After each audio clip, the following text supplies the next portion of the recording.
billions have been spent, decades have been used, millions of man hours have been utilised, all to promote Israel and to create an entertainment industry and a cultural industry that is heavily aligned with Israel.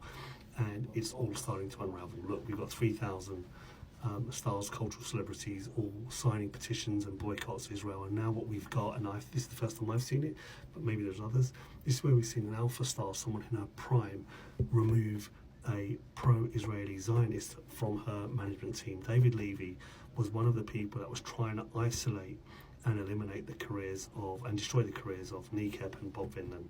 He signed petitions to get them taken out of festivals, and he was one of the people behind the scenes that have access to power, that have access to cultural influence, that was an Israeli firster. And what's happened is Dua Lipa's found out about that, and she hasn't tried to pander to power, or she hasn't tried to pander to the Iranian machine. She's blown him away. She said, get the fuck out, and she sacked him. Now that's a huge cultural first. Not only have people withdrawn their support of Israel, they're now removing people that are supportive of Israel. Now on the BDS movement, we have been doing that. We don't shop in certain stores, we don't buy certain products, we kind of boycott them with our economic money. But the cost now has to become more personal. If you are a Zionist and you support the genocide and the killing of children, we will identify you and then we will make you pay a cost. Now, this is number one, and alpha for her. She's, all props off. She's the Neil Armstrong of this movement, as far as I'm concerned. But what dear Lipa's done is she hasn't allowed them to find ways of isolating her, embarrassing her, shocking her, turning her into a pariah. She said, no, you're not going to earn off me and then oppose my views on a genocide.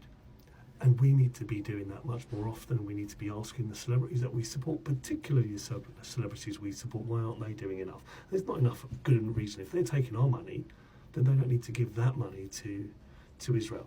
And if they're blackmailed, and I don't know, but let's assume DJ Khaled is, he can fuck off as well for being weak.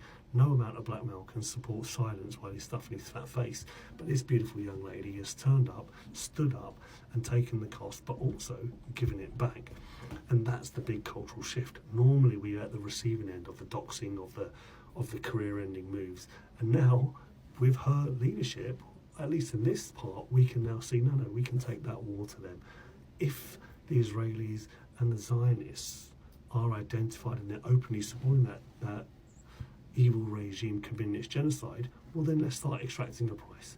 And Dua Lipa has shown us how. Well done to her.